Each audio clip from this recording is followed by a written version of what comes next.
I woke to the smell of smoke. My eyes snapped open before my brain caught up, and the first thing I saw was the paper covering my windows, glowing red, pulsing like a heartbeat, as flames licked at the walls outside. Someone was pounding on my door. Second young lady. Second young lady. Wake up. Fire. First young lady's courtyard is on fire. I sat frozen on the bed, my ears filled with a dull, ringing noise, like someone had struck a bell inside my skull. And then I heard it. A voice that cut through the night. A voice I would have recognized even if I'd been buried alive. Charlotte, little sister, save me. Please, Charlotte, help me. My fingers dug into the quilt so hard my knuckles went white. At Charlotte, it was this night. The 7th day of the 3rd month. In my past life, I had been 17 when my sister's courtyard, snow listening court, caught fire. I remembered it the way you remember the feeling of falling. Vivid, terrifying, endless. The flames had started in the western wing and swallowed half the courtyard in minutes. Back then, I didn't think. I threw on a robe and ran. My father was away from the estate. My stepmother, Lady Fong, was weeping so hard she could barely stand.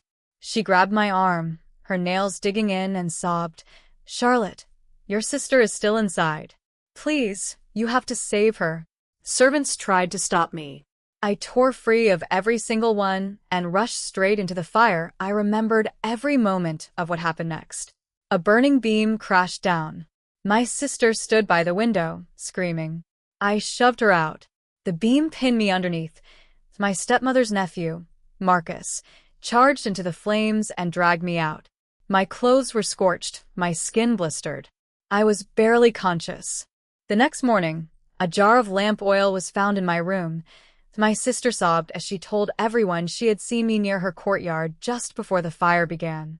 One of my most trusted maids knelt in the main hall and testified that I had complained, bitterly, about how close my sister was becoming to my fiancé, Theodore Page. My father sat in silence. Then he said only one thing, "Charlotte, if you admit you acted rashly in a moment of jealousy, I can protect you." I refused, and so I became Charlotte Shaw, the vicious second daughter of the Shaw household. The jealous girl who had set a fire to murder her own sister. When Theodore came to break off our engagement, I kept waiting for him to ask me one question. "Did you really do it?" He never did it. Instead, he said, "Charlotte, I know you may not truly have wanted to kill her, but Emily almost died. Someone has to take responsibility." 6 months later, he married Emily Shaw. I was sent to a country estate outside the capital. I stayed there for 3 years. Then one of my mother's old shopkeepers secretly came to see me. He brought half of an old ledger. Only then did I learn that nearly half of the shops and estates my mother had left me had already been taken over by the Shaw family. It was also the first time anyone suggested my mother's death might not have been caused by illness. But I never lived long enough to bring that ledger back to the capital. Another fire broke out at the country estate. My door had been locked from the outside. Through the smoke, I heard someone speaking quietly in the courtyard. Lady Fong gave strict orders. The second young lady must not return to the capital alive. Only then did I understand. From the fire on the night I turned 17, my entire life had already been pushed onto a road someone else had designed to end in my death. Now I sat in my bed, listening to my sister's screams. The paper on my windows was glowing. Smoke was curling under the door. Second young lady, my maid, Amy, burst into my chamber and tore aside the bed curtains. "Why are you still sitting here? First young lady's courtyard is burning." She grabbed my hand and tried to pull me outside, and I didn't move. Second young lady. I stared at her young face. In my past life, this same girl had later had both legs broken before being driven from the Shaw estate. Even as they dragged her away, she kept crying that she had never betrayed me. Until my death, I never learned whether that was true. Seeing her again made my throat tighten. But this was not the moment to ask. The entire estate was in chaos. I rose and pulled on an outer robe. Amy sighed in relief, assuming I was going to help. But after stepping out of my chamber, I stopped. A long, covered corridor separated my courtyard, Chrysanthemum Court, from my sister's snow-listening court. Lanterns hung beneath the eaves far ahead. Flames had already climbed over the roof. Black smoke rolled toward us. I could hear roof tiles cracking in the heat. "Charlotte," my sister screamed again. "I'm here, little sister. Save me." The servants around us were panicking. "Hurry. Save the first young lady. Second young lady, you and your sister have always been so close. Please think of something." At those words, I almost laughed at so close sisterly affection. In my past life, those very words had pushed me step by step into the flames. My sister was frail, so I had to yield to her. She liked one of my hair ornaments. I gave it to her. She wanted my carriage. I let her have it. Later, she wanted my engagement. Everyone still believed I should yield. And eventually, they wanted my life. Even then, they told me it was because we were family. I raised my head. A stone pillar stood beside me. Amy was still calling. "Young lady." I closed my eyes. I didn't hesitate. I slammed my head into the pillar. Bang. Pain exploded through my skull. I heard Amy scream. "Second young lady." Darkness swallowed me before I lost consciousness. I had only one thought. Emily Shaw. This time, climb out yourself. When I woke again, the room smelled strongly of medicine. Pain pulsed through my forehead. Several people surrounded my bed. My father, Richard Shaw, sat closest to me, his expression grim. Lady Fong's eyes were swollen from crying. She dabbed constantly at them with a handkerchief. Beside her sat Emily, wrapped in a thick cloak. Her hair was disheveled. A small patch of skin on the back of one hand had been burned red. Other than that, she was perfectly fine. I nearly laughed. In my past life, I had risked my life to push her out through the window. Apparently, without me, she could climb. "Charlotte." Father frowned. "You're awake." I blinked. "Father." My voice sounded weak. The physician said, "Second young lady struck her head badly, but fortunately the bone was not damaged. She only needs rest." Lady Fong quickly said, "Thank heaven. Thank heaven she's awake." Then she glanced at Emily. My sister's eyes immediately reddened. She approached my bed and took my hand. "Little sister, I was so frightened last night. I kept calling for you. Why didn't you come save me?" The room fell silent, the exact same words as in my past life. She had been the one lying in bed weakly. She had asked me, "Little sister, I kept calling you. You stood outside the courtyard for so long. Why did you wait so long before coming in?" One sentence had turned every eye toward me, but now I was the one in bed. I looked at her for a long moment before asking softly, "Sister, how did you know that I was supposed to go inside and save you?" Her hand stiffened. Father's brow tightened. "Charlotte, your sister barely escaped the fire. Why are you asking something like this?" I lowered my eyes. "I'm only confused. I was in my own courtyard last night. I smelled smoke and became frightened, so I ran outside. Then I struck the corridor pillar and fainted. With such a large fire around you, how did sister know I had already come out of my room?" Lady Fong's expression changed almost imperceptibly. Emily immediately began to cry. I was terrified. I heard people outside calling your name, so I thought my little sister would surely come save me. She squeezed my hand. "Charlotte, we're sisters." I looked at her red-rimmed eyes, then slowly withdrew my hand. "Yes. Fortunately, sister escaped by herself. Otherwise, when I woke, I might have blamed myself for the rest of my life." Her mouth tightened. She had clearly not expected that answer. At that moment, a cool male voice came from outside. "Marquis, the Court of Judicial Review has been asked by the capital authorities to investigate last night's fire." My heart lurched. I looked toward the doorway. A tall, lean figure crossed the threshold. Black official robes. A silver belt. Cold, composed features. He appeared to be 24 or 25. That I had seen him in my past life. William Xie, Deputy Minister of the Dali Court, the Imperial Bureau responsible for serious criminal cases. After the fire in my past life, he had been the only person who said, "The evidence is incomplete.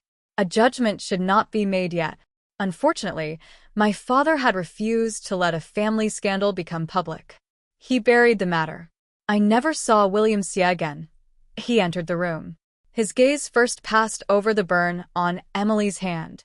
Then it fell on the white bandage around my forehead. Finally, he asked, Where was second young Lady Shaw when the fire began? Before I could answer, Amy blurted out, "My lady was in her own courtyard the entire time. She had barely run outside when she struck the pillar and fainted." William looked at me. There was no sympathy in his eyes, only scrutiny. "Why did you hit the pillar?" I met his gaze. After a moment, I said, "Because I was afraid of dying." The room seemed to grow even quieter. William studied my face. Someone afraid of dying wouldn't deliberately run into a stone pillar. I said nothing. He didn't press. Instead, he turned to my father. "A fire of this scale is not a trivial matter. 2 young women were almost harmed. We will investigate according to procedure." Lady Fong spoke almost instinctively. "Lord Xie, surely it was only an accident involving lamp oil." He interrupted her. "Whether it was lamp oil will be determined after we investigate." He looked at me once more, only briefly. Yet I understood immediately. He didn't believe my story about accidentally striking the pillar. But he didn't expose me to ashes from the fire hadn't yet settled outside. Lying in that bed, I felt for the first time that the road I had already walked once had finally turned in another direction. I didn't yet know that the first true blade hadn't fallen yet.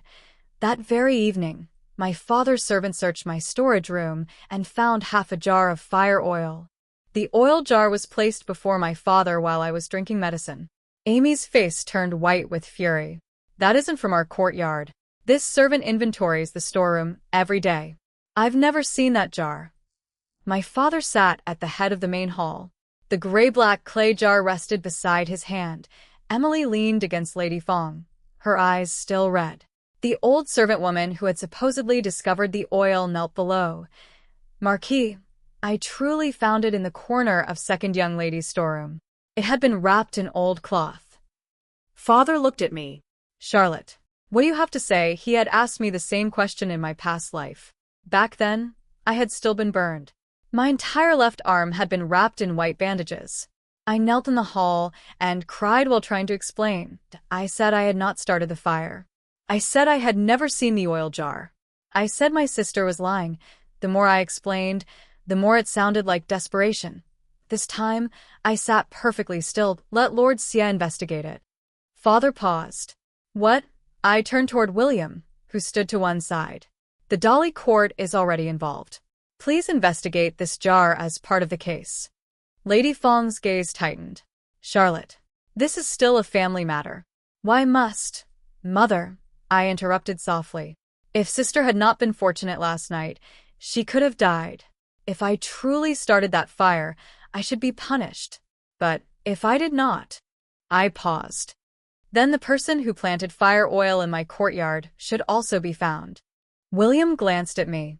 "Second young Lady Shaw is correct." Father looked visibly displeased. "Lord Xie, this concerns 2 unmarried daughters." "If word spreads," William replied evenly.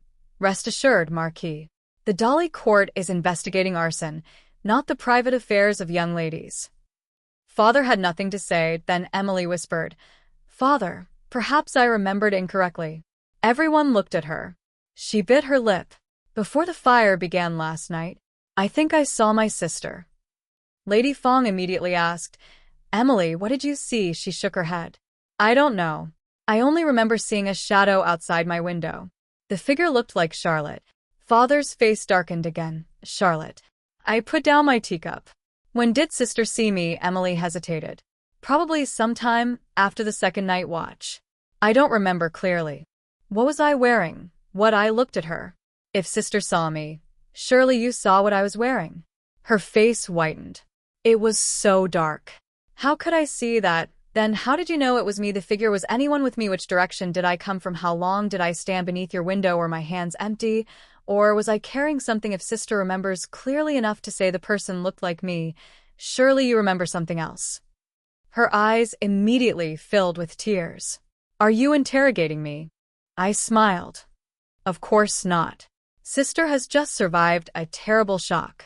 I'm only afraid your memory might be mistaken. After all, once people hear the words "looked like Charlotte," they may not remember the rest." Lady Fong quickly said, "Enough. Emily is frightened and confused. Charlotte, don't take it personally." I nodded. "I won't. Lord Sia can simply record it in the case file. No one spoke. The corner of William's mouth moved almost imperceptibly, as though he wanted to smile. My father looked from me to Emily. His expression grew increasingly ugly. Suddenly, Amy dropped to her knees. Marquis, this servant has something to say. Father snapped, speak. After dinner yesterday, second young lady was in the Buddhist hall copying scriptures. Madam had said old Madam's birthday was approaching and asked second young lady to copy the Heart Sutra as a blessing. Lady Fong stiffened. Amy continued.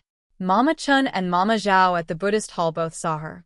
Second young lady stayed there until nearly the second watch. She returned to her courtyard, and less than 15 minutes later, someone began shouting that Snow Listening Court was on fire. Even walking quickly, a round trip from Chrysanthemum Court to Snow Listening Court takes time. My lady could not possibly have gone there and started the fire. I lowered my eyes. This evidence had not existed in my past life, because that evening I truly had visited Snow Listening Court. My sister had sent me a hairpin that afternoon, asking which dress would match it. I had gone over before nightfall. That was why her later claim that she had seen me seemed so believable. But in this life, I had been reborn before dinner. The first thing I did was tell Amy to send word that I had a headache and would not visit. Then I went to the Buddhist hall. I needed people to see me. William immediately summoned Mama Chun and Mama Zhao. Their accounts matched perfectly. My father's face relaxed slightly. But the jar of oil remained. William picked it up and examined it. Then he asked, does the household normally store oil in jars like this? The steward shook his head. No. Our lamp oil is kept in small celadone vessels. William handed the clay jar to one of his clerks. Find out who sells these in the capital. Lady Fong could no longer keep silent. It is only a clay jar. There must be thousands in the capital. William replied, then we will ask thousands. She fell silent. I lifted my eyes. Our gazes met. Her expression was still gentle, still the expression of a concerned mother. Yet I remembered the words I had heard outside the country estate in my past life. Lady Fong's orders. Second young lady cannot return to the capital alive. Who exactly had that lady been? I had died without seeing her face. Now the answer seemed closer than ever. That evening, William passed by Chrysanthemum Court before leaving the estate. I was sitting beneath the covered walkway, letting the night wind cool my face. He stopped outside the gate. Second young lady Shaw. I rose. Lord Sia. He glanced at the bandage on my forehead. That was not a light injury. I survived. He was silent for a moment. Then he suddenly asked, are you truly afraid of dying? I looked at him. Who I assent. Someone afraid of dying might choose to hit a pillar, but not at that angle. My fingers tightened. He lifted his chin slightly. You struck the side of the corridor pillar. That part would absorb the least force. It would bleed. It could knock you unconscious, but unless you were extremely unlucky, it was unlikely to kill you. A cold sweat broke across my back. He knew that I stayed silent for a long time. What does Lord Sia want to ask? Only this. His gaze was calm. Who exactly were you avoiding? I didn't answer. He didn't force me. If you don't want to tell me, fine. But if you know something, don't wait until the next fire is burning before you speak. Then he left. I watched his retreating figure. For the first time, I realized that this man was far more difficult to deceive than I remembered. That same night, the Dolly Court traced the oil jar. It came from an oil shop in Clearwater Lane in the western part of the capital, a shop that usually supplied theater troops. The shopkeeper remembered the buyer. It wasn't me. It was the nephew of my sister's wet nurse. Her wet nurse's surname was Liu. She had served Emily Shaw for more than 10 years. When her nephew, Lucas Liu, was brought into the Shaw estate, his legs were shaking. My sister's face turned white. Lady Fong was the first to rise. Could there be some misunderstanding? William didn't answer. He simply brought the oil shop owner forward. The man identified Lucas immediately. That's him. He came a few days ago and bought 2 jars. Lucas began kowtowing. It wasn't me. I was only running an errand. William asked, for whom? Lucas's lips trembled. He didn't dare raise his head. My aunt. The hall went dead silent. Nanny Lou dropped to her knees. Marquis, it wasn't the servant. This servant only. Before she could finish, Emily started crying. Nanny Lou, why did you buy fire oil? Nanny Lou looked up at her. The look in her eyes was complicated. I saw it clearly. They plead. My sister's crying stopped for a fraction of a second. Then, as though she understood something, all color drained from her face. William said, "Continue." Nanny Lou finally lowered herself to the floor. This servant only wanted to burn some rats in the western wing. My father gave a furious laugh. You bought 2 jars of fire oil to burn rats. She had no answer. William didn't press her immediately. Instead, he ordered several pieces of charred timber and debris from Snow Listening Court brought into the hall. There was something unusual about the scene last night. There were 3 separate points of ignition. The first was the western wing. The second was the flower trellis near the main room. The third, he looked up, was the side gate. My sister jerked her head up. The side gate. William looked at her. First young lady Shaw didn't know. She shook her head. No, at the time, I only saw flames in the west. I watched her quietly. This time she wasn't acting. She truly had not known that. William continued. The 2 jars Lucas Lou purchased were nowhere near enough to create a fire of last night's intensity. Someone added another fire to the first. The air in the hall seemed to freeze. Cold crawled along my spine. Even though I had known from my past life that Lady Fong might have wanted me dead, hearing the evidence spoken aloud still felt like stepping into ice water. My sister had truly meant to harm me, but someone else had also intended to use her plan to kill me. My father's face was terrible. Lord Xia is saying this was deliberate arson. At least 2 separate parties were involved, William said. I looked at my sister. She was staring back at me across half the hall. For the first time, I saw the same thing in her eyes that she must have seen in mine. Fear, not of each other, of the person who had not yet been exposed, but I looked away first. Fear changed nothing. The fire she had started was still meant for me. Nanny Lou, I spoke. Are you still refusing to tell the truth? Her body trembled. I didn't shout. I only said quietly, there is a difference between arson that damages property and arson that nearly kills someone.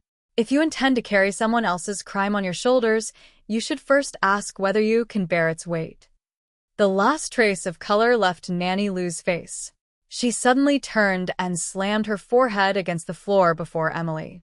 Young lady, this servant has failed you. My sister closed her eyes. Tears spilled down her cheeks.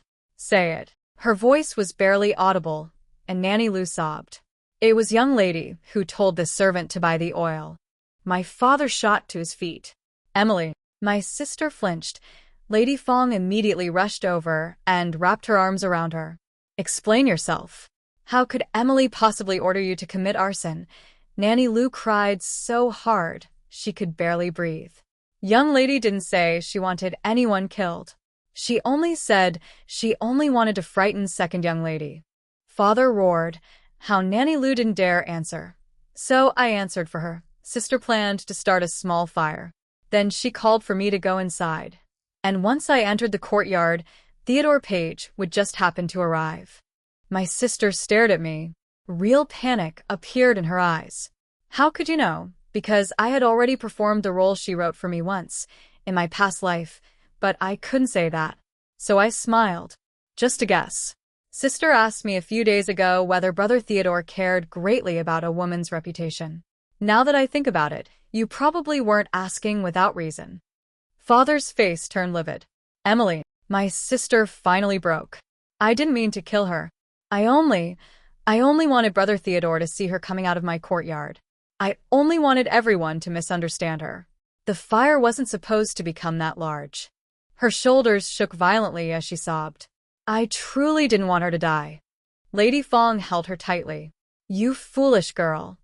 My father's face turned purple with rage. I sat there, strangely calm, an answer I had questioned for 3 years in my past life. An answer I had died without hearing. It had come so quickly this time. Yet it didn't feel as satisfying as I had imagined. Perhaps some wounds had already finished hurting in my last life. After a long silence, my father finally said quietly, "This matter ends here." I raised my eyes. What did father say? He looked at me. Emily acted foolishly for a moment. She did not intend to kill you. The person who enlarged the fire has not yet been found. If this becomes public, her entire life will be ruined. I laughed softly. What if I had started the fire? Father froze. I held his gaze. If I were the one kneeling there today, if sister had nearly been burned to death because of me, would father still say that I had only made a foolish mistake? He said nothing. That Lady Fong hurriedly said, Charlotte, your sister has always been weak. She is weak. I cut her off. So her crimes count for less, or because I am healthy, is my life worth less than hers? Her face whitened. That isn't what I mean. Then what does mother mean? It was the first time I had cornered her so directly. Lady Fong looked at me for a long time. She could not answer. Did I turn to my father? Last night, I split my forehead open. Everyone told me sister had been frightened and asked me to understand. Today we discover she truly designed a scheme against me. And father still asks me to understand. What about me? As long as I survive, am I always the one who has to yield? My father opened his mouth. Finally, he said only, You are sisters. Something inside me went completely cold. He had said almost the same thing in my past life. The only difference was which daughter he was sacrificing. Last time, he told me to confess. This time, because it was Emily, he told me to remain silent. He didn't truly favor one of us. He simply chose whichever daughter was easier to sacrifice. I rose. Lord Xie, investigate the rest according to the law. Charlotte. Father barked. I didn't turn back when I left the hall. William followed me. Angry, he asked behind me. No. I kept walking. You're walking very quickly. I stopped. Because I'm afraid I'll turn around and start cursing people this time. William actually smiled. Only slightly. So, young Lady Shaw curses people too. I turned. Are you disappointed, Lord Xie? No, he said. I was only thinking you might feel better if you actually did it. I was silent for a few breaths. Lord Xie, did you examine the side gate? His expression immediately became serious. The lock had been replaced. The original could be opened from inside. The one used last night could only be locked from outside. My fingertips went cold. In my past life, I had entered through that side gate later. As the flames grew, I had been unable to open it. If Theodore Page hadn't arrived when he did, I would have died in that fire. My sister wanted to destroy me. But another person had never intended for me to survive at all. William watched my face lose color. Second young Lady Shaw, do you know who it is? Lady Fong's eternally gentle face flashed through my mind. After a moment, I shook my head. I have a suspicion, but until I have evidence, I know nothing. William studied me. Good. I blinked. What is good? At least you're no longer using your own head as evidence. My father still managed to suppress most of the scandal surrounding Emily's involvement. William didn't close the investigation, but because the person who had intensified the fire remained unidentified, the Dolly court recorded only that Emily had instructed servants to improperly use fire oil. My father spent considerable effort emphasizing her poor health and the shock she had suffered. For the moment, the matter remained inside the Shaw estate. I didn't stop him. Destroying my sister immediately might sever the trail leading further back. More importantly, I wanted to see what Lady Fong would do before she made her move. However, Theodore Page arrived, but I met him in the side hall. He looked exactly as he had in my past life, a pale moon-colored robe, handsome, composed features. He frowned when he saw the bandage on my forehead. How did you injure yourself so badly? I looked at him, that I had loved this man for years. In my past life, our families arranged the engagement when I was 13 and he was 15. In spring, he sent me kites. In winter, he broke plum blossoms from the branches for me.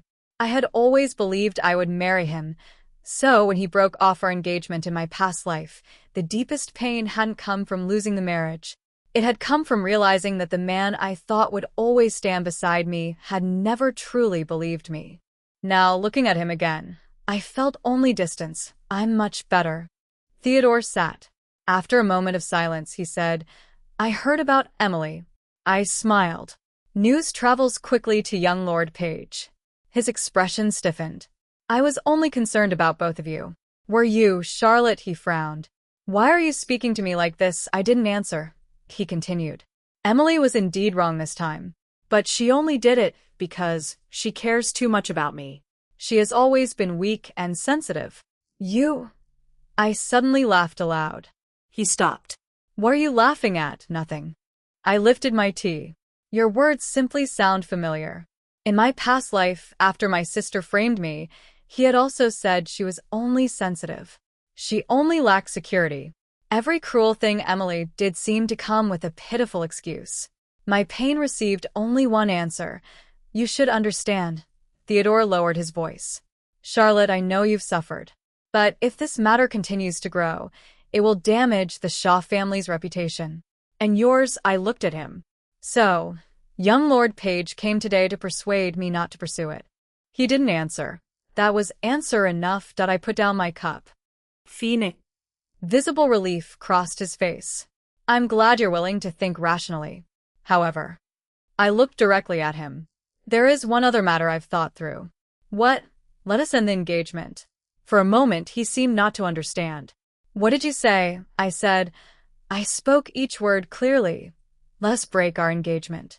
His expression finally changed. Charlotte, don't say something like that because you're angry. I'm not angry. I've simply thought it through. If you believe sister's actions are understandable and you're so concerned about her, then there is no need to make yourself suffer. I smiled. This engagement, I don't want it anymore. He stared at me for a long time. He said nothing. I stood. I will ask father to discuss the cancellation with your family. If the Page family finds it difficult to be the one to withdraw, then the Shaw family can propose it first. I turned away. Theodore suddenly caught my wrist. Charlotte. I glanced down as though burned. He released me, but his voice had grown darker. Are you doing this deliberately because of Emily? Do you think I'm in love with her? I looked at him. Who young Lord Page loves has nothing to do with me. I have merely discovered that some things I once considered precious are not worth much at all. His face darkened completely. I didn't give him another chance to speak.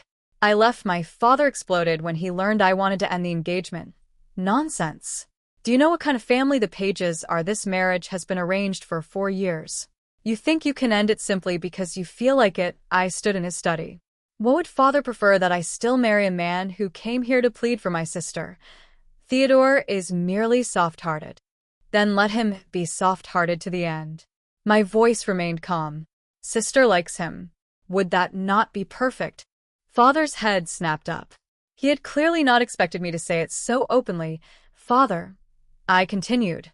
My sister wanted my fiancé. So, she started a fire to harm me. My fiancé learned what she did, and the first thing he did was not ask whether I was hurt. He came to ask me to forgive her. If father thinks such a man is excellent, then let sister have him. Father's face shifted from blue to white. For a long time, he could not answer. Did I turn to leave? Behind me, he said coldly, do not regret this later. I paused. I didn't turn around. I won't. I had regretted enough in my past life. This time, regret would not belong to me. 3 days later, the engagement was formally dissolved. The Page family initially refused. My father also didn't want the reputation of breaking a long-standing agreement. In the end, I had someone discreetly mention Emily's involvement in the fire. The meaning was simple: agree to the cancellation, or we could discuss everything publicly. The Pages agreed quickly. That afternoon, I visited a jewelry shop. It was one of the shops my mother had left me. I wanted to inspect its books. On the way back, I encountered William at the entrance of an alley. He stepped down from a carriage. Second young Lady Shaw. Lord Sia. What brings you here? An investigation. He glanced at the shop behind me. You ended your engagement. I raised an eyebrow. Does Lord Sia investigate that too? The entire capital is talking about it, he said. After all, it was a 4-year engagement. You let go easily. I smiled. Why would I hesitate over something worthless? William stared at me. Then the corner of his mouth lifted. Young Lady Shaw, you truly have an interesting way of insulting people. I blinked. When did I insult anyone? You didn't. He nodded seriously. But if young Lord Page heard that, he might prefer an actual insult. He walked past me into the alley, that I stood there. Then, despite myself, I laughed. Only after I stopped did I realize something. It was the first time since my rebirth that my laughter had not been meant to mock anyone. Something had simply amused me. Emily remained ill for 7 days. On the 8th, she came to see me.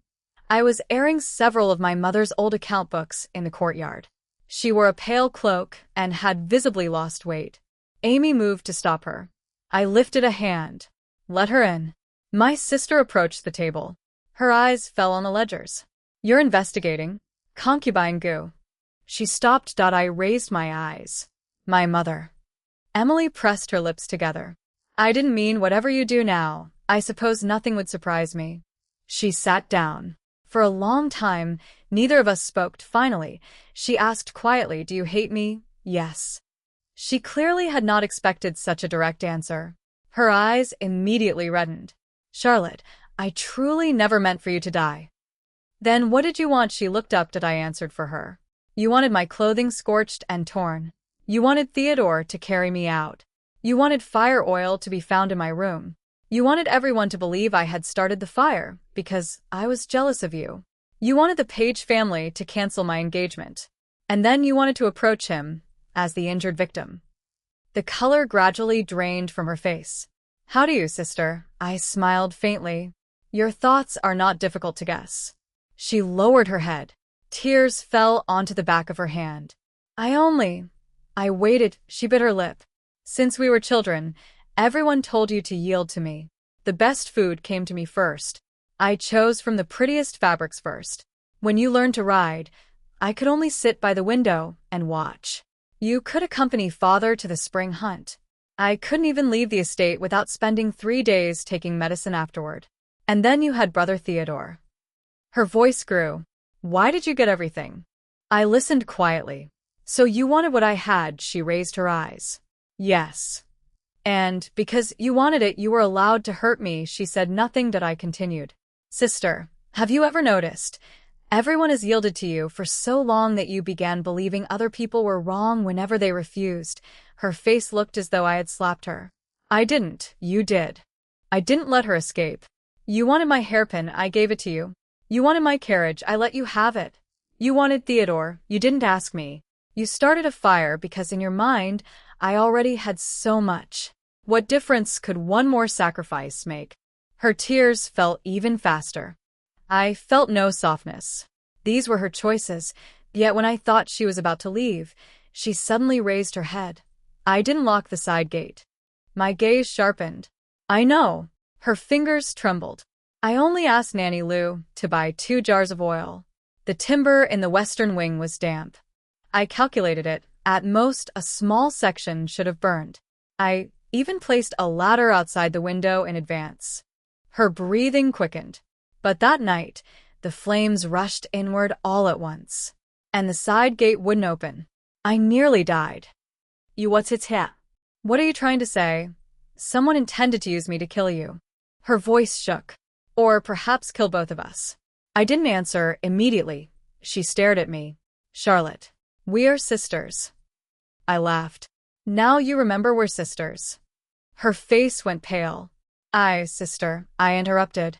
You being used by someone and you not harming me are 2 separate things. I will not pretend your cruelty never happened merely because someone cruel stood behind you. Her tears stopped for the first time. True humiliation appeared on her face, not wounded self-pity. The humiliation of having no defense. After a long time, she whispered, Then what do you want me to do? Stay alive, I said. Then tell William everything you know. Why? Because the person who truly tried to kill me has not been found. I looked at her. And you may not be safe either. After she left, I sat in the courtyard for a long time. Amy placed another cloak around my shoulders. Young lady, will you help first, young lady? No, I said. She created her own disaster. She can bear it herself. Amy hesitated. But what if someone truly tries to kill her? I looked up. I will give the evidence to the Dolly court. Saving her life is the responsibility of the authorities and herself. I owed her nothing. I had to keep reminding myself of that again and again. That night, William came. He brought something with him. A key, old and worn. The character Guay had been carved into its handle. My breathing stopped. Where did you find this? At a silk shop in the Southern District. The shopkeeper's surname is Shu. He said your mother left it with him before she died. It was supposed to be given to you when you turned 15. But the Shaw estate replaced several old shopkeepers afterward. He was afraid to come forward. I closed my fingers around the key.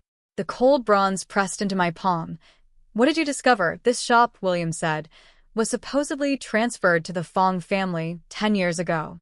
But the original deed in the government archive does not bear your mother's signature. I looked up sharply. The Fong family. My stepmother's family. The night wind swept through the covered corridor. I suddenly remembered the words of my mother's old manager in my past life. Second young lady, your mother left you far more than the Shaw household ever told you. William watched me. Do you want to see it now? Now. I didn't hesitate. Yes. The shop in the Southern District was already closed for the night. Manager Shu was over 60. The moment he saw me, his eyes reddened. Second young lady, you look so much like Madame Gu. My throat tightened. I couldn't speak. He led us into the rear courtyard and opened a dusty room. An old cabinet stood inside. I unlocked it with the key. The cabinet appeared empty, but beneath the lowest panel was a hidden compartment. I reached inside. My fingers touched a stack of papers. The first sheet I removed was written in my mother's hand. Only one sentence. When Charlotte is grown, never allow her entire dowry to fall into the hands of the Shaw family. My hands began to tremble. William stood outside the doorway. He didn't enter, but I looked back. You aren't coming in. No. Why? He glanced inside. This is a place your mother left for you. You have not said I may enter, so I won't. My nose suddenly burned. In my past life, everyone had always said we're family. Why divide what belongs to whom? So my mother's money could be taken. My engagement could be surrendered. My grievances could be buried. Even my life could be sacrificed if that kept the family peaceful. Yet this man whom I had known for only days stood outside the threshold and told me, "This belongs to you. Without your permission, I will not touch it." I lowered my head. For the first time, I realized how simple respect could be, that there were 3 things in the hidden compartment. The first was my mother's complete dowry registry. The second was a collection of original land deeds. The third was a letter that had never been sent. I opened the dowry registry first. The farther I read, the colder my hands became. The dowry list the Shaw household had eventually given me contained 17 fewer assets than my mother's original record. 2 jewelry shops. 1 pharmacy. 300 mu of fertile farmland. 2 estates outside the capital. All gone. At 4 of those properties were now registered under the Fong family. A manager Shu said quietly, Madam discovered irregularities in the accounts back then. She once planned to return to Jiangnan. Then she suddenly fell ill. I looked up. What illness? I don't know. She simply became weaker and weaker. Madam had always been healthy before. Later, she could barely leave her bed. My fingernails dug into my palms. Did she ever summon a physician from outside? Manager Shu nodded. Yes. But the physician was never allowed into the inner residence. The Marquis said the household already had its usual doctor. He claimed it was improper for an outsider to examine a woman of the inner household. I said nothing. I opened the unsent letter. It was addressed to my maternal grandfather. Only half a page had been written. Father, your daughter has recently discovered irregularities in the household accounts. Several property deeds appear to have been altered. Richard Shaw's dealings with Lady Fong are far deeper than I previously knew. The medicine I have been taking also tastes different. If anything should happen to me, please take Charlotte away. The letter ended there. The final stroke of ink dragged across the page, as though the writer had suddenly lost the strength to continue. I stared at it. I didn't realize I was crying until a tear landed directly on the characters of my own name. I hurriedly wiped it with my sleeve. I only made the ink smear worse. Manager Shu turned away. William remained outside. I gritted my teeth. I didn't want to cry, But everything buried in my chest across an entire past life seemed to have finally found a crack. My mother died when I was 7. Everyone told me she had simply been ill. My father held me and said that birth, aging, illness, and death were natural. Lady Fong entered the household later. She treated me well, at least on the surface. She never withheld my food or clothing. When I became sick, she sent medicine. In winter, she asked whether my charcoal supply was sufficient. So, I had never imagined that she might have had anything to do with my mother's death. I had never imagined that my father might already have known how deeply involved she had been. That I sat inside that room for a long time.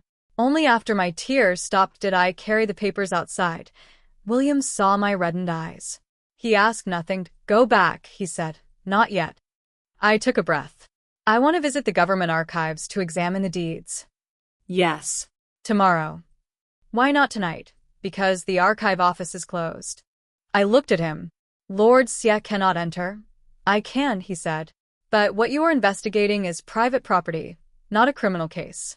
If I bring you into the archives in the middle of the night, anyone could claim I altered the evidence for you. I froze, but William continued. Young Lady Shaw, if you intend to win, do not give your opponents a reason to say you won dishonorably. I stared at him, then slowly nodded. All right. He turned to leave, but I followed. 2 steps. William. It was the first time I had called him by name rather than title. He stopped and looked back. Thank you. He studied me. For what? For not investigating everything for me. It sounded strange, but he understood. What belongs to you, he said, you should reclaim with your own hands. I only make sure no one overturns the table while you do it. I laughed. What if they really tried? The corner of his mouth lifted too. Then, that is my problem. The next day, I inspected the government records. Every original deed listed in my mother's registry was genuine. Several documents now held by the Fong family, however, contained forged signatures. One was especially absurd. The date on the transfer document was 3 months after my mother's death. A dead woman had apparently sold a shop. It was so ridiculous, it was almost funny. Did I return to the Shaw estate with copies of the records? I didn't immediately confront Lady Fong. Instead, I began investigating the estate accounts. My father refused, insisting that an unmarried daughter had no right to interfere in the public finances of the household. I didn't argue, because I had never truly cared about the Shaw family's accounts. What I wanted to see was the income generated by my mother's dowry over the past 10 years. I sent people separately to several shops that remained officially registered under my name. I located 2 more old managers who had served the Gu family. Piece by piece, I reconstructed my mother's property. During that time, Emily received another piece of news that Theodore Page wanted to marry her. Amy brought the news while I was examining an account book. Young Lord Page formally sent a matchmaker to ask for first young lady's hand today. My fingers paused. So quickly. Yes. Amy looked furious. Young lady, how can he do this? He used to. What I looked up. Our engagement is over. He may marry whomever he wishes. Amy stamped her foot. But I smiled. Let her marry him. It's good. It truly was. I wanted to see something. My sister had sacrificed almost everything to steal this man in my past life. This time, without my dowry supporting their marriage, would he still be worth half a life? On the day her engagement was confirmed, Emily came to see me. She wore a new peach-colored dress and looked healthier than she had in days. Charlotte, I know you probably don't want to see me. I continued reading my ledger. Then why did you come? She bit her lip. Brother Theodore. I looked up. Congratulations. Whatever speech she had prepared died in her throat. You aren't angry. Why would I be? He was originally yours. Originally? I smiled. Not now. My sister stared at me as though trying to determine whether I was merely pretending not to care. I closed the ledger. If you came only to tell me this, I already know. Anything else? She remained silent for a long time. Then she said, Brother Theodore truly wants to marry me. He isn't choosing me only because you rejected him. Anger finally appeared on her face. Why do you not care about anything? I looked at her. Sister, Would you prefer that I care? She said nothing, and I smiled. You worked so hard. You started a fire. You framed me. You nearly burned yourself to death. And now you finally obtained what you wanted. If I truly do not care, doesn't that make everything you did look rather ridiculous? Her face went white. Charlotte. It was the first time she had ever shouted my full name. I almost found it interesting. Yes, her chest rose and fell. I interrupted. I don't think anything. I am only reminding sister. Since you wanted him so badly, make sure you never regret it. She sneered. I won't. Good. I lowered my eyes to the ledger. Take care. After she left, Amy struggled for a long time before bursting into laughter. Young lady, why have you become so good at making people angry? I raised an eyebrow. Have I? Yes. Perhaps I held my tongue for too many years. 3 days later, Theodore came to. I refused to see him.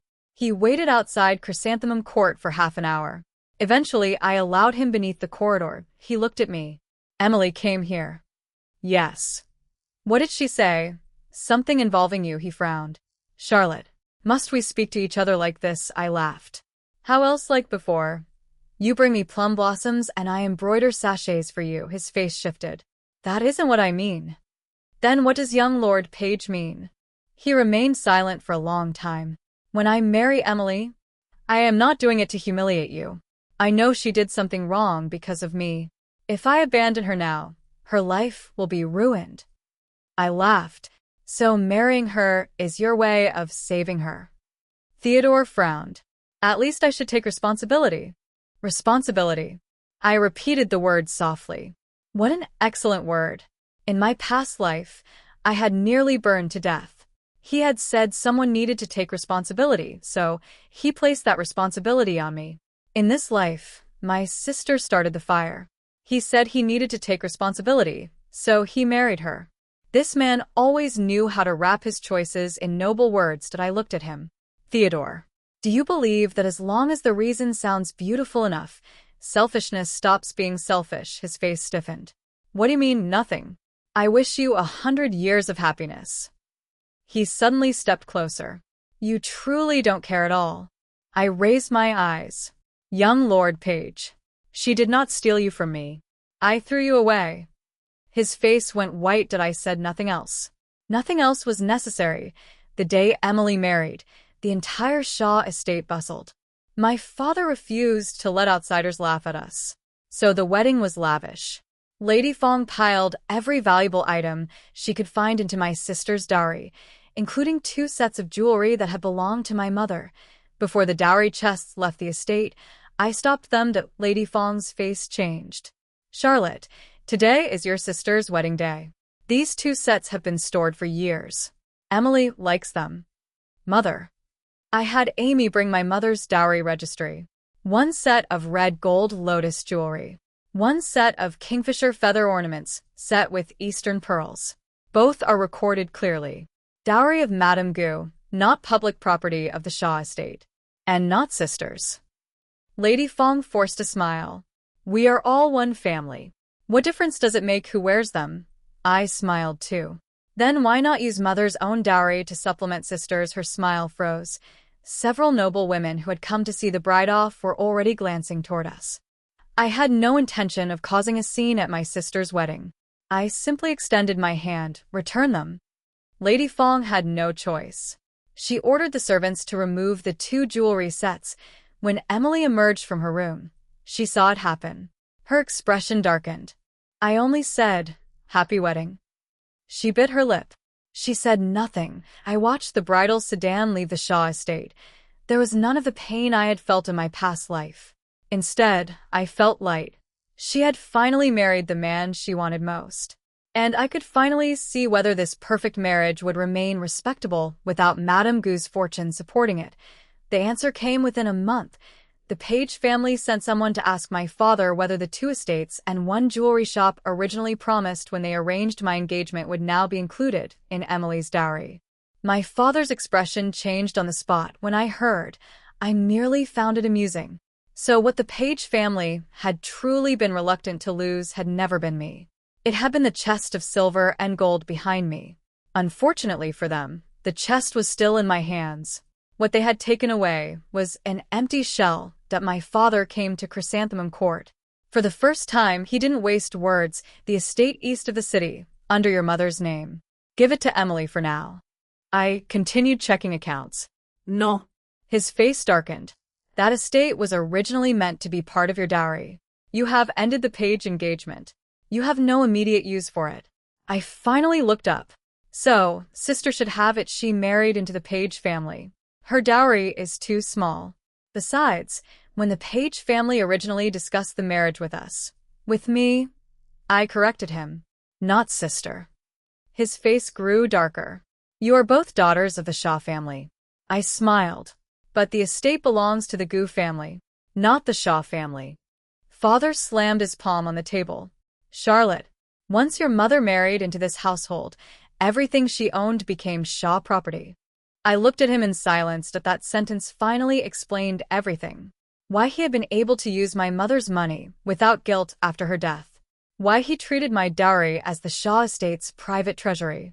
Why, after I was sent away in my past life, those properties had been divided so quickly, because in his mind, from the day my mother married him, she had no right to own anything separately.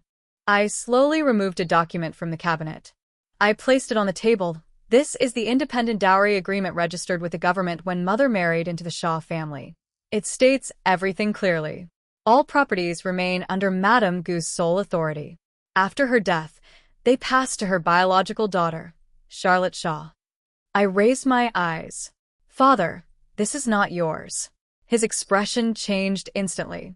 Where did you find that? That question told me more than any denial could have. He was not surprised that the document existed. He was surprised that I had found it. The last trace of hope I still held toward my father died. You knew, I asked softly. You knew all along. He didn't answer. He no longer needed to. I stood. Then this will be easier. Beginning today, all properties under mother's name will be completely separated from the Shaw household accounts. Father erupted. You dare? Why wouldn't I? You are not married. You are still a daughter of the Shaw family. And I looked at him. Does being a Shaw daughter mean I cannot own property? Does it mean I must use my mother's money to support everyone else? Father, have you ever calculated how much silver you've taken from mother's shops over the years? His face turned iron gray. That money was used to keep the household running for more than 10 years, with nothing ever returned. I smiled. What extraordinary temporary use. I lifted another ledger. The Western Pharmacy. For the 3 years before mother died, it earned 4,000 taels annually. After her death, the recorded profit fell to 1,300. Where did the rest go? The 2 estates outside the capital. They generated 3,000 taels in annual rent. The Shaw household books record only 1,000. Enough, Father shouted. His face no longer showed only anger. There was fear. That I lowered the ledger. No, it isn't enough, Father. This is only the beginning. It took me half a month to regain control of every surviving property still legally belonging to Madame Gu. Did I replace managers? Changed accountants? Replaced seals? I stopped every customary payment from those businesses to the Shaw estate. Within a month, the household descended into confusion. The kitchen began purchasing supplies on credit. Scholars my father supported outside the estate came demanding their allowances. Lady Fong could no longer produce the second portion of Emily's promised dowry. The most interesting part was this. No one had ever thought of the Shaw household as living on my mother's money. Madame Gu's silver had flowed silently into every part of the estate for so many years that everyone simply took it for granted. Only when I suddenly removed it did they realize how much of the dignity of this supposedly ancient noble house had been supported by a woman dead for 10 years. Lady Fong finally came to see me. She was still gentle. Charlotte, everything you've been doing lately, is it because you still blame me? I looked at her. For what? Emily's marriage? The fire? She sighed. I know you were wronged, but families live together. You cannot calculate every little thing so clearly. I almost laughed. I had heard that sentence too many times in my past life. We're family. Don't calculate everything.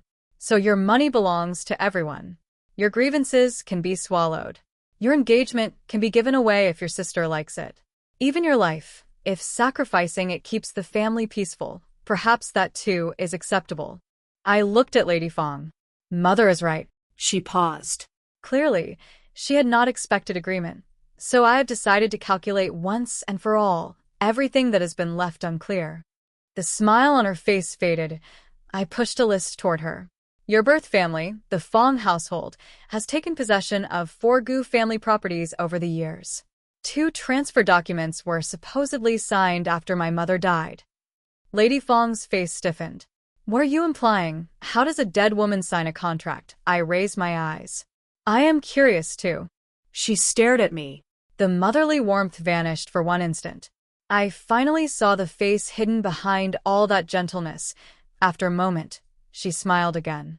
Charlotte, some old accounts are better left buried. I smiled too. Then we shall see who suffers more when they're uncovered. After she left, Amy remained silent for a long time. Finally, she whispered, "Young lady, Madam looked frightening just now." I lowered my head and continued arranging the deeds. She'll become more frightening, because she knows I'm approaching the secret she fears most. And when someone has hidden a secret for more than 10 years and suddenly realizes it may be exposed, they act. That was exactly what I was waiting for. Did I deliberately created a false ledger? It supposedly recorded every medicinal purchase made during the final 6 months of my mother's illness. I placed a fabricated receipt from an old pharmacy inside. Then I arranged for Manager Xu to accidentally mention in the Shaw accounting office that records of Madame Gu's medicine might still exist in the old southern shop. Less than 2 days later, someone broke into the shop. Unfortunately for them, William's men were already waiting. They caught a manager from Lady Fong's birth family red-handed. When the news reached the Shaw estate, Lady Fong finally lost her composure. She came directly to Chrysanthemum Court with servants behind her. "Charlotte, give me the account book." It was the first time she didn't bother pretending that I sat behind my desk. "What account? You know exactly what I mean." "Why would Mother think that I know?" She stared at me. "Your mother has been dead for 10 years. Why are you digging up these matters? What exactly do you want?" I smiled. "To discover how she died." Lady Fong's eyes changed for a fraction of a second. "I saw it. She died of illness." "Did she? Everyone knows that." "Apparently she didn't." I withdrew the unsent letter. Lady Fong's face went white. She recognized my mother's handwriting. "Where did you get that? That is not important. What matters?" I read aloud softly. "The medicine I have been taking tastes different. If anything should happen to me, please take Charlotte away." Lady Fong stepped back. "Fake." "That is forged." "Then let it be examined." I said. "We can find people who knew Mother's handwriting. The Gu family's old managers. The government records bearing her genuine signature. Whether it is real or false can be established." Lady Fong stared at me, that I stared back. For one instant, I wanted desperately to ask her, "When my mother was dying, were you afraid when you interfered with the medicine of a living woman? Did you ever imagine that one day her daughter would stand before you?" I swallowed the questions. She wouldn't answer them now. What I needed was evidence, not the satisfaction of one frightened confession. At that moment, my father hurried into the courtyard. He saw Lady Fong's expression, then the letter in my hand. His steps halted only for an instant, but that instant confirmed everything for me. He knew something. Perhaps he didn't know exactly how my mother died, but he absolutely knew that before her death, she had suspected Lady Fong, Charlotte. He spoke heavily. "Give me that letter." "No." "I am your father." And the question stopped him. I rose. "Father, did you already know Mother discovered the forged deeds?" His face changed. "What nonsense are you speaking? Then why are you so afraid of my investigation? Because family scandals should not be exposed to outsiders." "Whose scandal?" I stepped toward him. "Mother's or yours, Charlotte?" Father raised his hand. I didn't move. But the slap never fell. Someone at the doorway caught his wrist. William. I hadn't even heard him arrive. He released my father. His expression was cool. "Marquis, striking a witness would be inappropriate." Father snapped. "She is my daughter." William replied, "She is also a witness in an arson investigation." Beginning today, the Dolly Court will assign men to protect second young Lady Shaw. I stared at him. Father became even angrier. The Dolly Court is interfering far beyond its authority. William replied mildly. Someone broke into a shop containing crucial evidence last night. The intruder was a manager from Lady Fong's family. If the Marquis believes this should not be investigated, you are welcome to make that argument at the Dolly Court. Father fell silent, then Lady Fong asked suddenly, "That manager, what did he say?" William looked at her. Madam seems concerned. She forced a smile. "He serves my family after all." "Oh." William nodded. "Then you may be reassured. He is very stubborn." Lady Fong visibly relaxed, until William added, "Unfortunately, the soles of his shoes were covered in the white stone powder used only in your courtyard. So, I suspect he will become less stubborn soon." All color vanished from her face. After they left, I noticed blood on William's sleeve. "You're hurt." "Nothing serious." "Let me see." "No need." I looked at him. "William." He was silent for a moment. Then he rolled up his sleeve. A shallow knife wound across his forearm. Probably from apprehending the intruder the previous night, I asked Amy to bring medicine. Then I bandaged him myself. William watched me lower my head over his arm. "Young Lady Shaw, do you bandage every person you cooperate with this carefully?" I didn't look up. "No." "Then am I special? Only those who pay." He fell silent. I thought he would let the matter drop. A moment later, a silver ingot landed on the table. "In that case, please be even more careful." My hand stopped. I looked up. His expression was perfectly serious. I laughed before I could stop myself. "Lord Xie, you are occasionally extremely irritating. The feeling is mutual."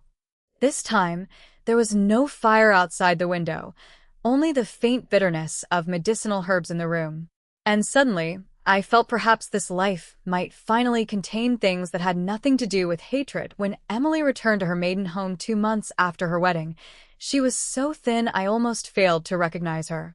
All the spirit she had shown on her wedding day was gone. I hadn't intended to see her. She stood outside Chrysanthemum Court for a long time. Finally, she said only, "I have something for you." I let her in. She sat for a long time. She didn't speak. I poured tea. "Does the Page household treat you badly?" She laughed. It was an ugly sound. "They keep asking about my dowry. They ask when father will send the estates originally promised to you." I wasn't surprised, she continued. "My mother-in-law said if she had known I possessed nothing, she would never have agreed to the marriage." So quickly. Her eyes reddened. "Brother Theodore has changed too. He was not like this before." I looked at her. Before you had a dowry." Her expression stiffened. I didn't continue. There was no need. Emily lowered her head for a long time. Then she pulled a tiny folded paper from her sleeve. She pushed it across the table. "This was given to me the day before the fire. By Mother." I unfolded it. There was only one line. "Follow the original plan. Lure Charlotte into the courtyard. You need not concern yourself with what happens afterward." My heart slowly chilled. "You kept this?" "Yes." "Why didn't you hand it over?" She said nothing. I looked at her. "Because if you did, it would prove you were involved too." She closed her eyes. "Yes." At least this time she didn't cry and search for an excuse. I asked, "At the time, did you ever wonder what happens afterward meant?" Emily's hands began to shake. After a long silence, she said, "Yes." Something heavy pressed against my chest. "Then why did you continue?" She began to cry. But this time, her voice was quiet. There was none of her usual deliberate fragility. "Because I thought, if something truly happened to you, would everything become mine?" I stared at her, as she sobbed harder. "Charlotte, I know I'm horrible, but in that moment, I really thought if you were gone, Brother Theodore would be mine. Father would love me more. And the things your mother left, perhaps some of them would be given to me. I knew the side gate shouldn't have been locked. I knew the fire looked wrong. But, at the time..." She covered her face. I still didn't shout. The room held only the sound of her crying. At last, I knew exactly what she was.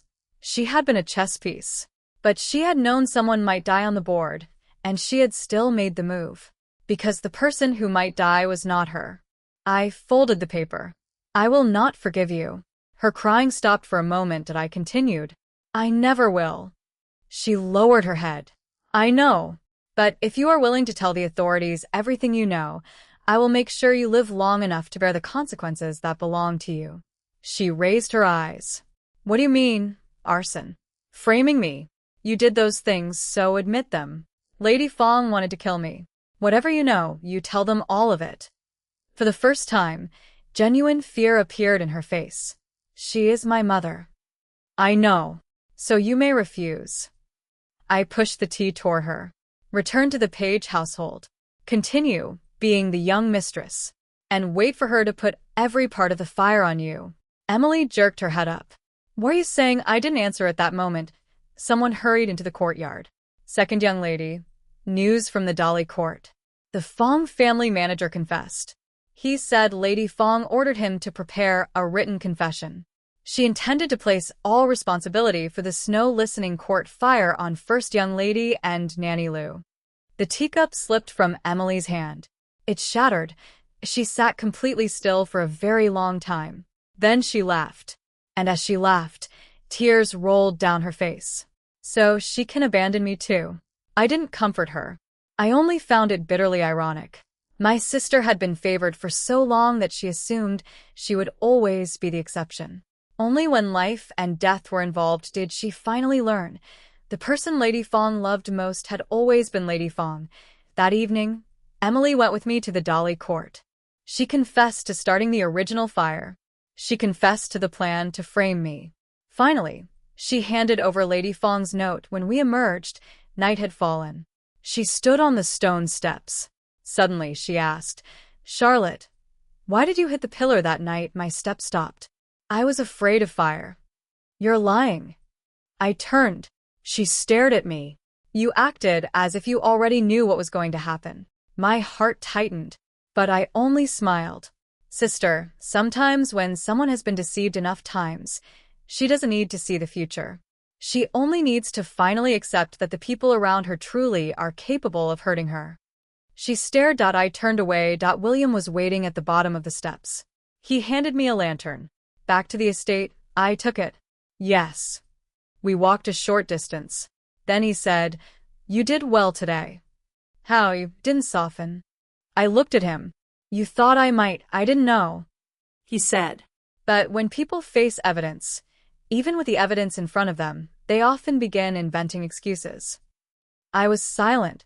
I already spent an entire lifetime inventing excuses for them.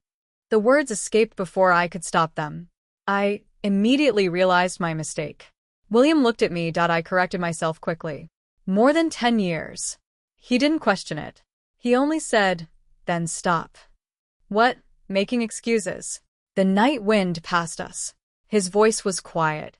People who truly want to treat you well do not need you to explain away what they do. My fingers tightened around the lantern handle. For a long time I said nothing, but something inside my heart moved. Only slightly. The day Lady Fong was taken away, my father panicked for the first time, not merely because she might be imprisoned. The Dolly court had also sealed several accounting rooms in the Shaw estate. Every old deed and ledger connected to Madame Gu's dowry was seized for examination. At first, Lady Fong denied everything, but there was too much evidence. The Fong family manager confessed that on the night of the fire, under Lady Fong's orders, he had prepared another 4 jars of fire oil. He had also arranged for someone to replace the side gate lock at Snow Listening Court. Lady Fong's exact words had been, Once second young lady goes inside, do not let her come out again. Nanny Lu confirmed that Emily's original plan had never involved locking the gate. 2 groups. 2 schemes. At last, every part of the fire fit together. The investigation into my mother's death took longer. The old woman who had prepared her medicine had been sent away to the countryside years ago. William searched for nearly half a month before finding her. She was already over 60. The moment she saw Lady Fong's portrait, she began trembling. She said that during the final 6 months of Madame Gu's illness, Lady Fong had instructed her to add a powdered medicine to the original prescription every day. The dosage was small, but after taking it, Madame Gu became weaker and weaker. Later, One physician warned that something was wrong with the medicine. My father still didn't stop it. Because Lady Fong said, "Elder sister has been ill for so long. Changing her medicine now would only injure her further." The old woman had known nothing about medicine. Later, because she had seen too much, she was married off far away. The Dali court asked several imperial physicians to reconstruct and analyze the old prescriptions. They confirmed that the powder wouldn't kill a healthy person immediately, but long-term consumption could severely damage an already weakened body. My mother had not died from a single bowl of poison. She had been worn down day after day. That answer was even crueler than I had expected, because it meant that during those 6 months, my father had watched. Even if he hadn't understood what the powder would ultimately do, he knew Lady Fong was interfering with his lawful wife's medicine. And he remained silent when I went to see him. He appeared 10 years older. "Charlotte, I truly did not know that substance could kill her." I looked at him. "But you knew Lady Fong was changing Mother's medicine." He said nothing. "You knew Mother discovered forged deeds. You knew she intended to return to the Gu family. And you knew Lady Fong. And you had already—" I paused, then finished quietly. "Become far too entangled." Father's face was gray. "I only wanted to suppress the matter. I never wanted your mother to die." I laughed. "Father, isn't that your favorite sentence? I didn't mean for her to die. I didn't mean to hurt you. I only did it for the Shaw family. I had no choice." As long as you were not the one physically holding the knife, nothing that happened was your responsibility. For the first time, I saw pain in his eyes. "Charlotte, must you hate me this much?" I looked at him and suddenly realized I didn't hate him anymore. True disappointment contained no fire. No tears. When I looked at him now, there was simply nothing. "Father, I don't hate you." He stared. I continued. "But from now on, you do not need to be my father either." His face went white. I turned and left. In the end, Lady Fong was convicted of conspiring in Madame Gu's death, attempted murder by arson, forging legal documents, and unlawfully seizing property. Members of the Fong family who participated in the forged transfers were punished as well. Emily also had to answer for deliberately starting a fire, attempting to destroy my reputation, and framing me. But because she had later confessed voluntarily and surrendered critical evidence, her sentence was not severe. The Page family rushed to arrange a mutual divorce from her. Not because she had committed a crime. The real reason was simpler. Once every Gu property was reclaimed, they would receive nothing from her. Worse, they were ordered to return 2 shops they had acquired cheaply through the Shaw family over the years. The Page family had never been as wealthy as outsiders imagined. The losses struck them hard. Theodore came to see me after every case had ended. He stood outside one of the old Gu shops. He looked much more haggard than before. "Charlotte." I didn't let him inside. "Is there something you need, young Lord Page?" He laughed bitterly. "I am no longer certain I can be called young lord." The Page household had descended into conflict over its financial losses. His father was also under investigation over falsified contracts. Whether the title would even pass intact to Theodore's generation had become uncertain. Then young Master Page, "What do you need?" He looked at me for a long time. "I used to think you were simply stubborn. Now I know you are much stronger than I ever understood." I said nothing. He continued. "If Emily had never, there is no if." I interrupted him. "Theodore, my sister did not steal you from me, and the fire did not separate us. You made your own choices again and again. You chose whichever side benefited you most." His face whitened and I looked at him calmly. "So, even without Emily, we would never have reached the end together. You regret things now only because you discovered that the person you discarded is living better than you. That is not love." I turned. "Do not come again." He called my name behind me. I didn't look back. In my past life, I had waited for years for him to turn around. In this life, it was my turn to leave. And I would not turn around even once. 1 year later, 7 of the Gu family shops had reopened. I didn't preserve every old property simply because it had belonged to my mother. I sold the 2 least profitable shops. With the money, I opened a new spice business that at first William didn't understand. Why sell ancestral property? I sat behind the counter calculating accounts. Because they lose money. Ancestral property can lose money, of course. I thought you would preserve all of it. For what? I looked up. So I can worship it every day and tell everyone my mother left it to me. She left these things because she wanted me to live well, not because she wanted me to spend my life crying over old possessions. William considered that reasonable, that I gave him a suspicious look. Why is Lord CS so agreeable today? Because everything you say is right. My abacus speed stopped. You weren't like this before. Before, we were merely cooperating. And now, I looked up. Our eyes met. His gaze was too direct. I looked away first. Nothing has changed. He nodded. Then tomorrow I'll tell Prince Jing's household to carry the betrothal gifts back. My head snapped up. Don't you dare. He finally laughed. During that year, we never exchanged dramatic vows. There was no grand confession. After the cases ended, he simply kept coming. When I inspected shops, he accompanied me. When his work allowed, he came. When he returned late from an investigation, someone would often arrive with a packet of roasted chestnuts I liked. Once, he was injured.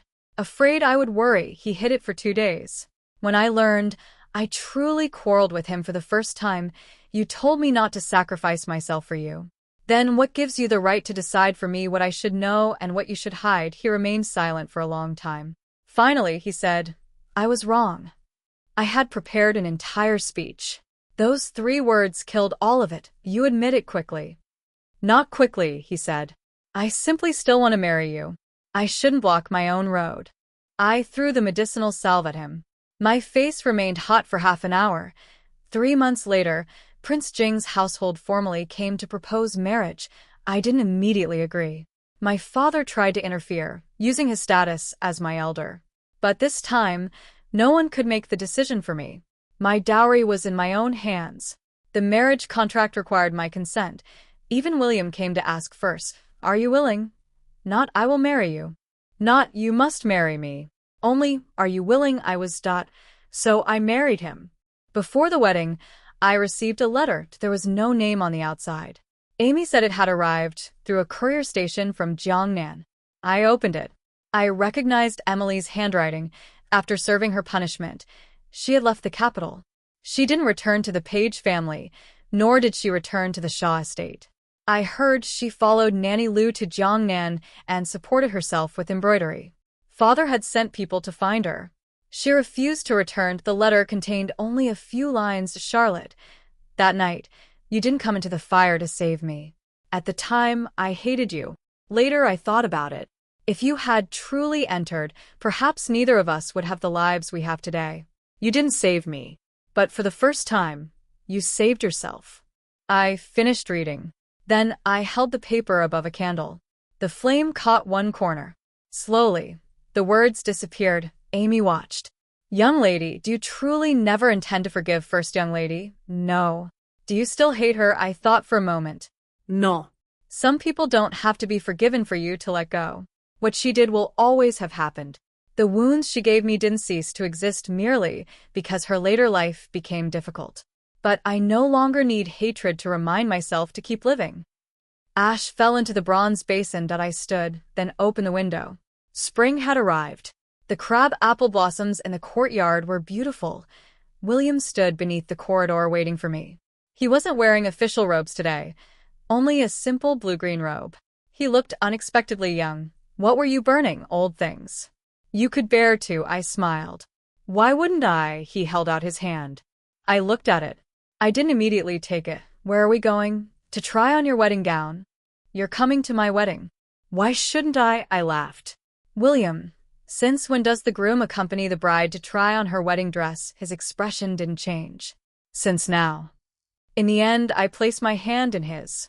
We walked out of the courtyard. A thread of cooking smoke rose in the distance. My steps stopped instinctively. Once, I had been terrified of fire. The sound of wood cracking. The smell of smoke.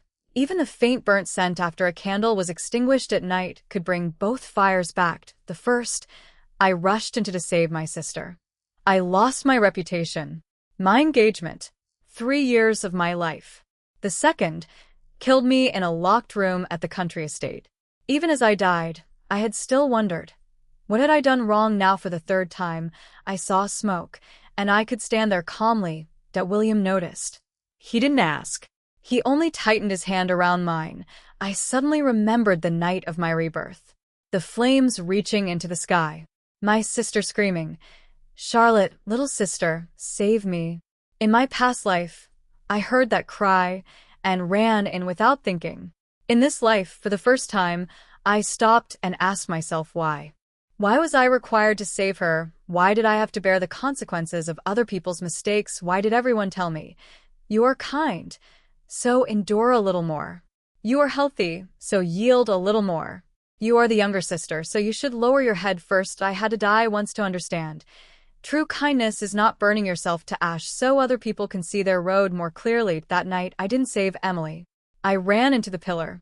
I collapsed with blood covering my forehead. Everyone thought I had gone mad.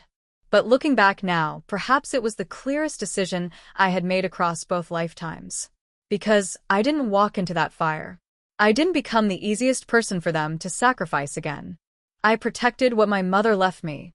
I discovered how she died. I reclaimed the life that should always have been mine, and finally, I met someone who would never ask me to destroy myself to prove that I loved him. William walked beside me, holding my hand. Sunlight covered the corridor. It was almost unbearably warm. I suddenly called his name.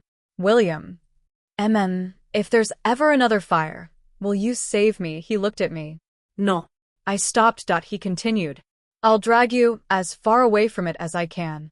Then I'll call people to put it out." I stared, then laughed aloud. Why? William held my hand firmly. His expression was serious.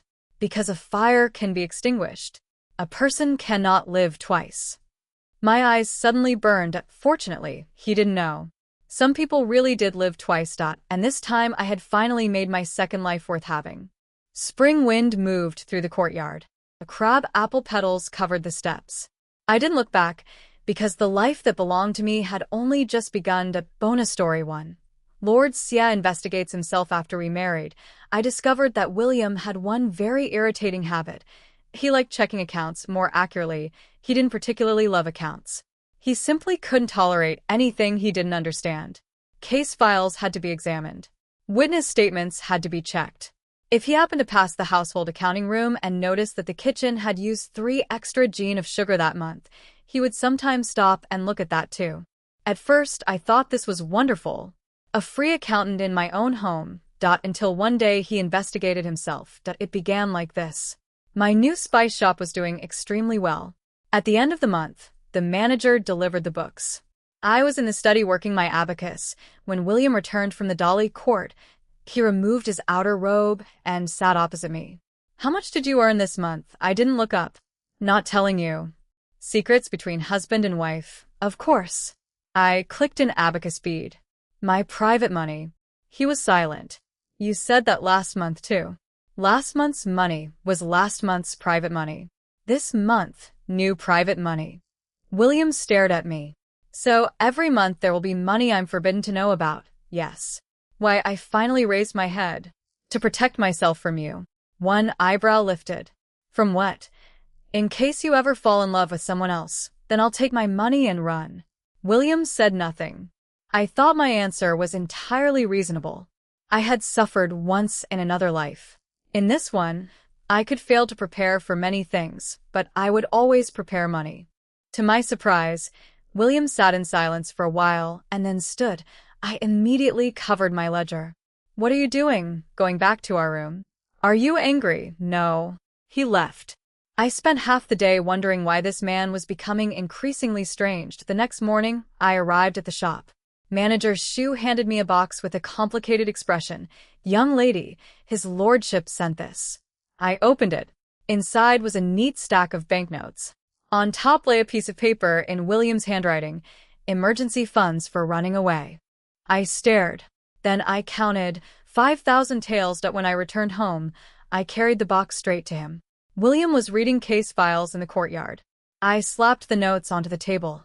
"What is this?" He looked up calmly. "Money for running away." "I have money." "Your money is yours." So is this. Not anymore. I almost laughed from sheer irritation. William, do you think this is funny? He considered. A little. I sat opposite him. Aren't you afraid I'll actually leave? No. Why? Because I didn't give you enough. I blinked. William turned one page of his file. If you run from the capital back to Jiangnan, you'll need money for a carriage, money to rent a residence, money to keep your shops operating. 5,000 taels won't last long. So, he said calmly, if you truly decide to run, tell me beforehand. I'll give you more. I stared at him for a long time. Then I couldn't stop myself from laughing. Lord Xie, are you financing your wife's escape? No. Then what are you doing? He put down the file. He looked completely serious. Ensuring you're comfortable while running away.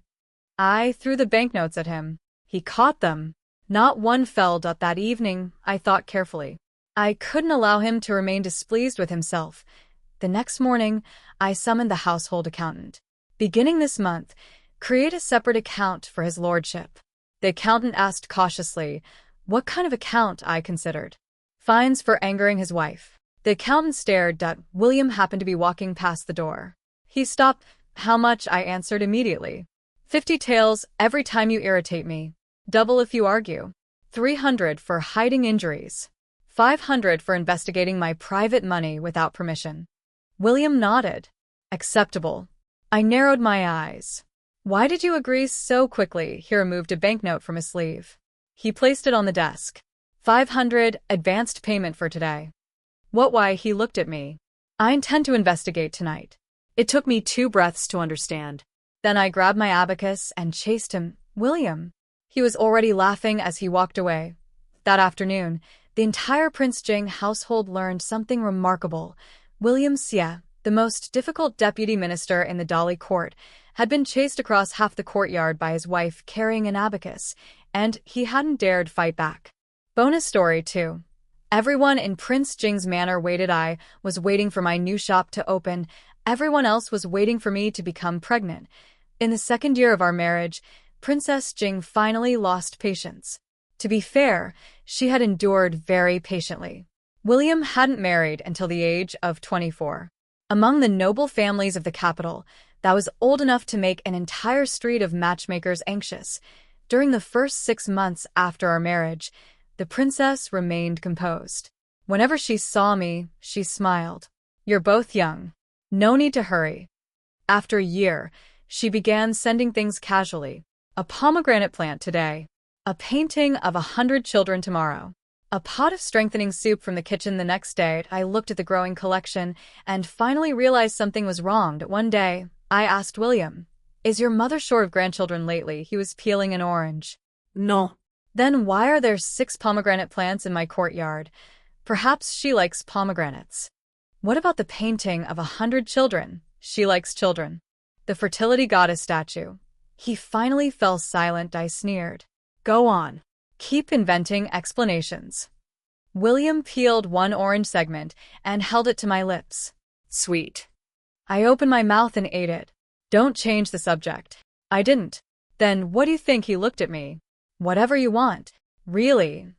What if I don't want children for another 3 or 5 years? Then we won't.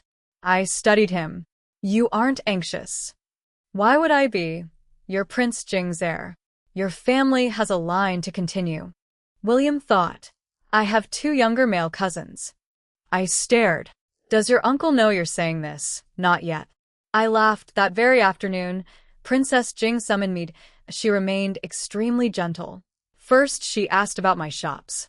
Then whether I was eating well.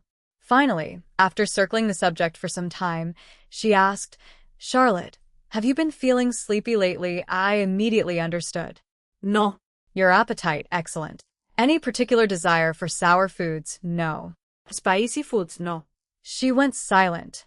So did I. Mother-in-law and daughter-in-law sat facing each other. Eventually, I couldn't bear it. Mother, are you asking whether I'm pregnant? She immediately looked embarrassed. I'm not rushing you. I was only casually asking. I nodded.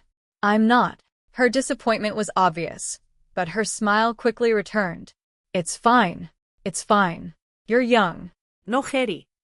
That night, I told William, and he said, "Oh." I waited. "That's all. What else? Your mother is pressuring you to have a child." "She isn't pressuring me." "Then she's pressuring me." "Of course." I stared at him. "You're her son, William." He blinked. The more I thought about it, the more reasonable it sounded. The next morning, I personally sent Princess Jing a gift, a painting titled "A Mother Instructing Her Son." When William returned, his mother was holding the painting while chasing him through the corridor. "William, how old are you? Do you think this is something Charlotte can accomplish by herself every day? It's Dolly Court this, Dolly Court that. Are your cases your son's?" William stood beneath the corridor perfectly calm, until he saw me. Then he understood. I turned to escape. He blocked the doorway first. "Charlotte." I immediately said, "Mother is right. You cannot care only about your cases." Princess Jing instantly sided with me. "Exactly. Look how sensible Charlotte is." William was speechless after that. He never again said, "Mother isn't pressuring me." 1 month later, I truly began sleeping more. But pregnancy never crossed my mind. My new shop was about to open. I spent every day running from place to place. At one afternoon, while checking spices in the shop, nausea suddenly rose in my stomach. I clutched the counter and retched. The manager's expression changed. "Young lady, could you possibly—" I immediately waved him off. "Impossible. I've only been working too hard." Then the physician came. He smiled so widely his beard seemed to lift. "Congratulations, madam. More than 2 months." I sat in the chair for a long time. I couldn't react. My first question was, "Can I still travel to Yeongju next month?" The physician stared at me. Amy stared at me. Manager Shu stared at me.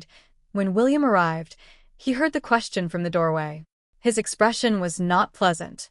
I saw him and brightened. Perfect timing. About that shipment of spices from Yeongju next month, he took the ledger directly from my hands.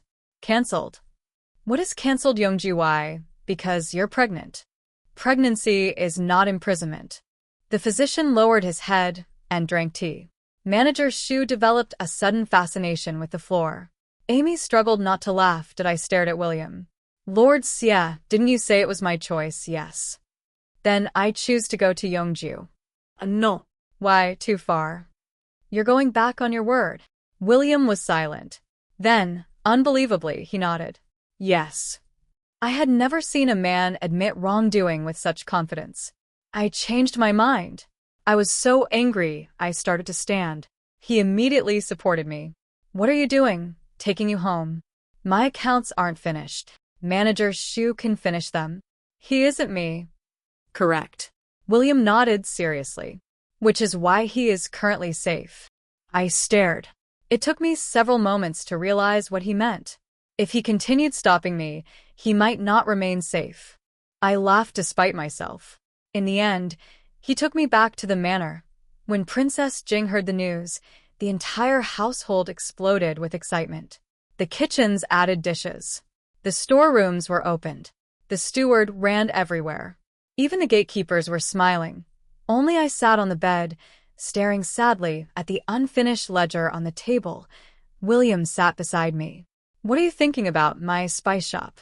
He said nothing. "And Yeongju. And that shipment." Finally, William could bear no more. "Charlotte. You are currently carrying my child." I looked down at my stomach, then at him. "So, could you think about the baby occasionally?" I considered seriously. "Yes." His expression finally improved. Then I said, "After the child is born, if the child is good at accounts, I'll give them 1 shop." William closed his eyes. I burst out laughing. Later, I gave birth to a daughter. Princess Jing celebrated with 3 days of banquets. I had briefly worried that she might prefer a grandson. My concern was unnecessary. Once she held the baby, she refused to release her. William tried to take her. His mother said, "Your hands are cold." He tried to look at his daughter. "Don't wake her." When he finally managed to hold the little girl, she stared at him twice, then began wailing. Princess Jing immediately snatched her back. "This is your fault." William stood frozen for the first time. The famous deputy minister of the Dolly court looked genuinely confused. I lay in bed laughing, so hard my wound hurt. Apparently, there were still mysteries even Lord Xie couldn't solve. For example, why his own daughter cried whenever she saw him. Bonus story 3. The first time my daughter met her aunt. One question silenced every adult. When my daughter was 4 years old, Emily Shaw returned to the capital. She had lived in Jiangnan for years. She never remarried. At first, she supported herself through embroidery. Later, she learned business from a female merchant. I heard she now managed a small cloth shop. It didn't make her wealthy, but it supported her. We occasionally received letters from her. Not intimate, not cold. More like two women who both knew the past still existed, and therefore saw no need to pretend it had never happened. The day she returned happened to be my daughter's birthday. I had chosen the name, Olivia. William initially objected. Olivia doesn't sound like a proper name. What's wrong with it? Too casual. Then you choose. He produced 12 names. Every one sounded like someone who belonged in a Dolly court case file. My head began hurting. Finally, I made the decision that Olivia. Why, her face was round when she was born. William was silent for a very long time. Finally, he said, "Fortunately, she doesn't resemble me." I stared at him, but the nickname stuck. Eventually, the entire household used it. Even the emperor called her Little Olivia when he saw her. William's objections became useless. Eventually, he surrendered completely. When Emily arrived, Olivia was chasing a cat around the courtyard. She ran directly into Emily's skirt. Olivia looked up. Emily looked down. They stared at each other, then Olivia asked, "Who are you?" Emily crouched. Her expression was slightly awkward. "I'm your aunt." Olivia's eyes brightened. "My aunt?" "Yes. Your mother's elder sister." Olivia immediately backed away 2 steps. Emily's face stiffened. I froze too, then Olivia shouted toward me. "Mother, is Auntie the sister who set the fire before?" The entire courtyard went completely silent. I stared. Emily stared. Amy turned away. Her shoulders began shaking violently. William was holding a cup of tea. It stopped halfway to his mouth. I sincerely wanted to find another pillar and hit my head against it. "Olivia, who told you that?" She pointed at William. "Father." Every head turned toward him. William put down his tea calmly. "I did not." Olivia became indignant. "You did. You said Mother used to be afraid whenever she saw fire. And you said someone started a fire to hurt Mother when she was young. I asked if it was Auntie. You never said it wasn't." William fell silent and I stared at him. "Lord Xie, is this how you teach witnesses to give testimony at the Dolly court?" He quietly drank his tea. Unexpectedly, Emily laughed. She didn't remain embarrassed for long. Instead, she touched Olivia's head. "Yes, it was me." Olivia's eyes grew enormous. "Really, yes." "Why?" Emily fell silent for a moment. "Because Annie was very bad when she was young." Olivia asked seriously. "What about now?" Emily considered. "Now, Andy is trying not to be as bad." Olivia nodded, apparently satisfied. Then she asked another question. "Has Mother forgiven you?" I was drinking tea. I nearly choked to death. Why did this child ask so many questions? Emily looked at me. I looked at her. Eventually, she answered first. "No." Olivia became even more confused. "Then, why can you drink tea together?" That question was difficult, not only for a 4-year-old. Many adults never understood it. I thought for a long time, then crouched beside her. "Olivia, when someone does something wrong, you don't always have to forgive them. But you also don't have to spend your entire life chasing after them because you're angry." Olivia looked thoughtful. "So, you don't play with her, but you don't hit her either." I stared. Extremely accurate. Emily laughed aloud. "Yes. That is exactly what it means." Olivia immediately brightened. "Then, can I play with Auntie?" I asked. "Why?" She pointed at the box in Emily's hands. "Because Auntie brought me sweets from Jiangnan." I looked at my daughter and suddenly realized every profound philosophy of life eventually lost to a box of sugar in the mind of a 4-year-old. Emily opened the box. Olivia immediately moved closer. "Auntie, Will you ever set another fire? No. Really, really? Can you make sweets? No. Olivia looked deeply disappointed. Then what can you do? Emily considered. I can make clothing. Olivia's eyes lit up again. Then make an outfit for my cat. Your cat? Yes. She picked up the enormous orange cat from the corner. It gets cold in winter. Emily stared. The cat weighed almost as much as half a sack of rice. She nearly failed to lift it, but I finally laughed. The same girl who once refused to speak to me for 3 days because she wanted one of my dresses, now sat in my courtyard being ordered by my daughter to take measurements for an obese cat. Life could be more absurd than any storyteller's tale. More absurdly, half a month later, a cat outfit genuinely arrived from Jiangnan. The embroidery was beautiful. Olivia was delighted. She put it on the fat orange cat. The cat walked 3 steps, then lay down. Olivia screamed, "Mother, the cat can't walk anymore." I went over and examined it. Nothing was wrong with the clothing. The cat was simply lazy. William approached. He watched for a moment, then commented calmly, "Like you, I turned." Who? He changed his answer, without hesitation. Like me? Olivia immediately nodded. Father is lazy too. William stared at her. I laughed until my stomach hurt. Emily's next letter contained only 1 line. I heard the cat likes it. I'll make another next time. That I replied. I don't know whether the cat likes it. Olivia does. Also, stop making them. The cat is already too fat for the first one. 3 months later, another box arrived from Jiangnan. Inside were 5 cat outfits, each a different size, and 1 note. Then let it grow fat, 1 outfit at a time. That I held the paper for a long moment. I had no words. That William glanced at it. Your sister has money now. Probably a little. I can tell how. He pointed at the entire chest of cat clothing. She has begun wasting it. I laughed in the courtyard. Olivia was rolling around while hugging the fat cat. Amy chased behind her. Young lady, do not put the cat inside your skirt. The setting sun covered the eaves in gold. I sat beneath the corridor and suddenly thought, this kind of life was good. No one owed anyone a life. No one was required to forgive anyone. No fires. No screams. Only an increasingly fat cat, an increasingly troublesome daughter, and Lord Xie, who was clearly smiling while desperately pretending to be serious. I bumped his shoulder. William. Do you think this counts as a happy ending? He looked at the chaos filling the courtyard. Then at me. Yes.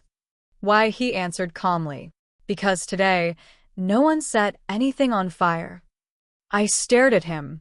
Then I laughed so hard I nearly fell from my chair. William reached out and caught me. That Olivia was still shouting from the courtyard. Mother, the cat is running away. I raised my head. The spring sunlight was beautiful.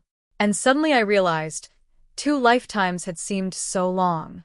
Yet the things truly worth remembering were never those fires. They were what came after the flames were extinguished. The noisy courtyard, the disorder, the laughter. And a life that was messy in every possible way, yet somehow exactly warm enough.